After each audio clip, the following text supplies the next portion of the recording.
शेरघाटी में महाबोधि अस्पताल का उद्घाटन करने पहुंचे बिहार के महामहिम राज्यपाल आरिफ मोहम्मद खान और पटना के खान सर। इसके पहले मेरा नाम है बादशाह खान और आप देखना शुरू कर रहे हैं भारत 24 नेशन। आपको बता दें कि महाबोधि अस्पताल का उद्घाटन करने पहुंचे बिहार के महामहिम राज्यपाल आरिफ मोहम्मद खान और पटना के खान सर एवं पूर्व मंत्री शहनवाज हुसैन और कई गणमान्य लोग भी रहे उपस्थित। आपको बता दें कि पटना के खान सर ने आए हुए लोगों को मंच से कुछ ऐसा कहा कि लुक नहीं बुक देखिए और कई शायरो शायरी से लोगों का दिल जीत लिया। आइए खान सर ने क्या कुछ कहा सुनिए। बहुत बहुत धन्यवाद। महाबोधि अस्पताल के इस उद्घाटन समारोह पर हमारे मंच पर उपस्थित बिहार के राज्यपाल महामहिम आरिफ मोहम्मद खान से को तहे दिल से नमस्कार, धन्यवाद। और हम सौभाग्यशाली हैं जो ऐसे गौरवशाली व्यक्ति हमारे राज्य के राज्यपाल बन के आए। और श्री राजेश पांडे जी को बहुत बहुत धन्यवाद जो ऐसे क्षेत्र को एक इतना भव्य और भविष्य को देखते हुए एक अस्पताल दिया जो कि बहुत ज्यादा जरूरी है।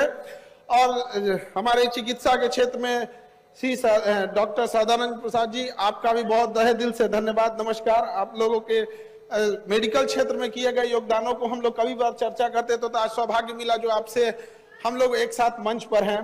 पूर्व मंत्री श्री शहनवाज हुसैन जी, जब भी गया आते हैं तो आपके द्वारा दिया गया एयरपोर्ट सबको याद रहेगा यहाँ पर। और इस अस्पताल के नींव में लगाने में सारे शिक्षक, पैरामेडिकल स्टाफ और यहाँ सारे स्टूडेंट, आप सब लोगों को मेरा नमस्कार। देखिए, यहाँ किसी भी देश का भविष्य जो होते हैं वो बच्चे होते हैं। किसी भी अस्पताल हो या कहीं पे भी हो, वो बच्चे जो होते हैं देश का भविष्य होते हैं। हम सबको जहां जाना था वहां चले गए, लेकिन आप एक कोरा कागज हैं, आप जाने न जाने कितने आगे जाएंगे। यह महात्मा बुद्ध की धरती है, ज्ञान की धरती है। इस मगध की धरती से जब चंद्रगुप्त मौर्य एक साधारण बच्चा था तो किसी को नहीं पता था कि मगध साम्राज्य एक अखंड भारत का और निर्माता बन जाएगा। तो आप लोगों से बैठे न जाने कितने लोग भविष्य में जाके क्या बनेंगे ये किसी को नहीं पता है। इसलिए हम सारे बच्चों से कहते हैं अपने लुक से ज्यादा बुक पर ध्यान देना। आपकी सफलता इतनी होनी चाहिए कि आपका दुश्मन भी कहे कि हमारे जान पहचान का यह इंसान है। आज ये उम्र है, सर झुका के पढ़ लीजिए। वादा है आपका जिला में सबसे ऊंचा सर आपका होगा। और जो माँ बाप से वादा किए हैं, जो समाज से वादा किए हैं, अपने आप से वादा किए हैं, उसे कभी पीछे मत हटिएगा। यदि आप वादा करते हैं एक्स अमाउंट की डिलीवरी का तो उससे 4 गुना वादा करके लौटाइए। समाज में याद रखिएगा कि लोग जब भी आप आगे बढ़ेंगे तो कुछ लोग आपको टांग खींचने के लिए आएंगे, निंदा करने के लिए आएंगे। यंग एज में बच्चे इस सब चीजों में भटक जाते हैं, कई बार आपके सामने समस्याएं आएंगी। तो इस सब चीजों को नहीं देखना है, क्योंकि देखिए याद रखिए सीता मैया को भी अग्नि परीक्षा देना था, तो हम और आपकी डेगची के मसाला है। तो याद रखिएगा, जब हम संघर्ष कर रहे होते हैं तो हम अकेले होते हैं, जब हम संघर्ष कर रहे होते हैं तो अकेले होते हैं, लेकिन जब सफलता हाथ लगती है तो पूरा कारवां हमारे पीछे हो रहा होता है। तो वह दिन जरूर लेके आइएगा और कामयाब जरूर होइएगा, क्योंकि आने वाले वक्त में लोग आपकी खैरियत नहीं आपकी हैसियत पूछने आएंगे और ये बहुत मतलबी है। याद रखिएगा, दुनिया कुछ लोग कहते हैं गोल है, कुछ जोयॉइड है, कुछ ये है वो है। दुनिया मतलबी है, याद रखिएगा आप। इसलिए बहुत जरूरी है कामयाब बनिए, लेकिन इस सबसे ज्यादा जरूरी है कामयाबी के साथ एक अच्छा इंसान बनना। एक ऐसा इंसान बनिए कि आपके बगल में गरीब से गरीब इंसान को, बैठा हुआ इंसान को एहसास ना हो कि वो गरीब है। अपने अंदर वो करुणा का भाव रखिए, क्योंकि याद रखिएगा जिस पेड़ पर ज्यादा फल लगते हैं वही पेड़ झुकता है। अपने आप को वैसा महसूस कीजिएगा कि आपसे कोई बात करके जाए तो कुछ सीख के जाए और भर रास्ते याद करके ऐसा थे।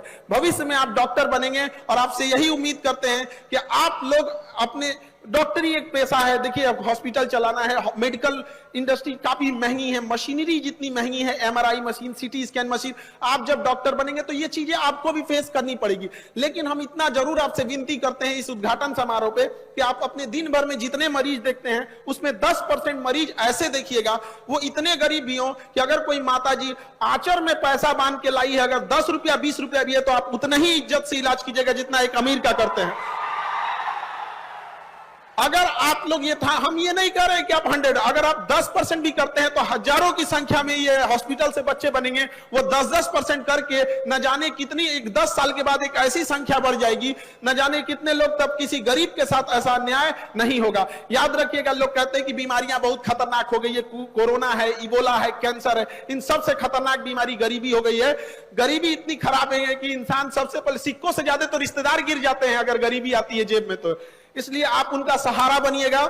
हमेशा से क्रांति की धरती रही है बिहार, इस धरती को आप लोग को और आगे गौरवान्वित रहना है। हम लोग बिहार वाले हमेशा से अपने पूर्वजों किए गए कारनामों को, उनके पूर्वजों के किए गए मेहनत को भुनाते आए हैं। हम बिहारी ये किए, शून्य का खोज किए। महात्मा बुद्ध यहां से आए, महात्मा बुद्ध, महात्मा गांधी, महावीर स्वामी। लेकिन अब वक्त आ गया है, अब आप कुछ करके दीजिए। कब तक हम अपने पूर्वजों का नाम लेते रहेंगे? ये युवा है आप लोग कर सकते हैं। तलवारों के साए पर इतिहास हमारा बनता है, जिस ओर जवानी चलती है उस ओर जमाना चलता है।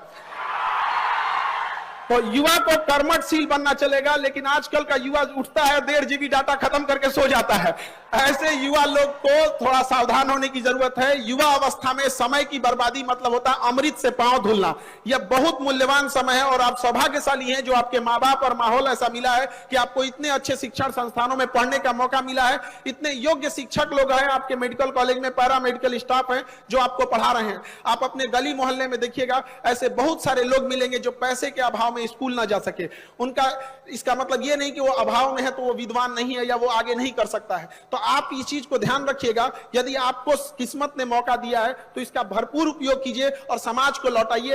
एक बार जब डॉक्टर बन जाए तो अपने पैसे से अगर किसी एक गरीब को भी अगर आप पढ़ा सकते हैं, उसका जीवन बदल सकते हैं, तो कम से कम इतना तो रहेंगे कि ऊपर वाले से आंख में आंख मिला के देख सकते हैं कि एक गरीब को जिसको नहीं पढ़ सकता था हमने पढ़ाया है, यही एक ऐसा पुण्य किया है। तो कुछ ना कुछ तो ऐसा कीजिए। लाख बहाने मिलेंगे आपको असफलता के लिए, कोई एक बहाना बना लीजिए जिससे कि आप सफल हो सके। याद रखिएगा, आपके बूढ़े माँ बाप आपकी कामयाबी की राह देख रहे होंगे। कामयाबी का यह मतलब नहीं कि आप अपने लिए अट्टालिकाएं और महल बना लीजिए। कामयाबी का यह मतलब होता है कि आपके माँ बाप को भी गर्व महसूस हो कि ये मेरा बेटा है, ये मेरी बेटी है। और इस मेडिकल कॉलेज में हम ये जरूर कहना चाहते हैं कि लड़कियां आप लोग जरूर पढ़ाई कीजिए। और जब आप डॉक्टर बन जाइएगा तो उस समाज से भी पूछना चाहते हैं कि उस समाज को भी अपनी बहन बेटियों को जब बीमार पड़ती है तो लेडीज डॉक्टर घूमने लगते हैं, खोजने लगते हैं, जो वही समाज जिन्होंने महिलाओं की पढ़ाई का विरोध किया था। तो अब उन लोग को भी सोचना चाहिए कि यदि महिला पढ़ेगी ही नहीं, जब डॉक्टर बनेगी ही नहीं, तो आपके घर की बहन बेटियों का इलाज कैसे करेगी? और महिलाओं लोगों को भी कहना चाहते हैं कि आप इतनी बुलंदी पर जाइए कि जो उंगलियां आपको पीछे गिराने के लिए उठी थी, कल जब आप अपने शहर और गांव मोहल्ले में जाएं तो आपको सैल्यूट करने के लिए उठे। और यही उनका साइलेंट तरीके से जवाब देना होता है। लड़ भिड़ कर किसी से जवाब नहीं दिया जा सकता है। शालीनता रखिएगा अपने अंदर, अहंकार कभी नहीं लाइएगा। अहंकार वह वृक्ष है जिसकी शुरुआत गुस्से से होती है। तो अपने गुस्से को कंट्रोल करिएगा, क्योंकि गुस्सा में जब लोहा लाल हो जाता है तो ही लोहारू से हथौड़ी से मार के टेढ़ा कर देता है। जब गुस्से से लाल लोहा कमजोर पड़ जाता है तो हम इंसान क्या चीज होते हैं। और यही गुस्सा आगे जाके अहंकार देता है। और अहंकार बहुत खराब चीज है। अहंकार में इंसान को इंसान नहीं दिखता। खुद के छत पे चढ़ जाओ तो अपना मकान नहीं दिखता। इसलिए कभी भी घमंड नहीं कीजिएगा। छत को बहुत गुरूर था छत होने का, एक मंजिल और बनी और छत फर्श हो गया। इसलिए हमसे नायाब लोग यहाँ आए और चले गए, रह गई तो उनकी यादें, उनके दिए गए शिक्षा और संस्कार। तो हम यही उम्मीद करेंगे कि आप भी जब जहां से भी आए हैं अपने गांव से, जब आप स्टूडेंट लाइफ में थे तो जब यहाँ से जाएं तो यहाँ के शिक्षक, यहाँ का पूरा हॉस्पिटल, ये कॉलेज याद करें कि इतने बेहतरीन स्टूडेंट और इतने डिसिप्लिन वाले थे। जब आप डॉक्टर बन के जाएं तो इलाज करने के बाद मरीज ऐसा फील करे कि वो डॉक्टर नहीं, उसे अपना अभिभावक, एक माँ बाप की तरह एक सेवा करने के लिए मिला था। जब जिस गांव आप सफल हो वो गांव आप पे गर्व करे। हम सब आपके मंगल भविष्य की कामना करते हैं।